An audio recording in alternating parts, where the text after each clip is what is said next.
ভোরের আলো ফোটার আগেই গ্রামের স্কুলটায় লাইন ধরেছিল মানুষ। কারো হাতে জাতীয় পরিচয়পত্র, কারো চোখে নতুন দিনের আশা। সবাই জানে ভোট দেওয়া নাগরিকের অধিকার, কিন্তু মনে ভয়ও আছে, এই ভোট আদৌ টিকবে তো? দিনভর শান্তিতেই ভোট চলল। প্রশাসনের লোকেরা বলল, সব ঠিক আছে, নিশ্চিন্ত থাকুন। সন্ধ্যায় ব্যালট বাক্সগুলো সিল করে রাখা হলো। মানুষ বাড়ি ফিরল, ভেবে নিল দায়িত্ব শেষ।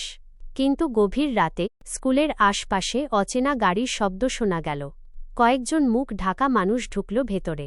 বাক্স খোলা হল, কাগজ বদলাল, ভোট বদলে গেল। পরদিন সকালে ফলাফল দেখে মানুষ হতভম্ব।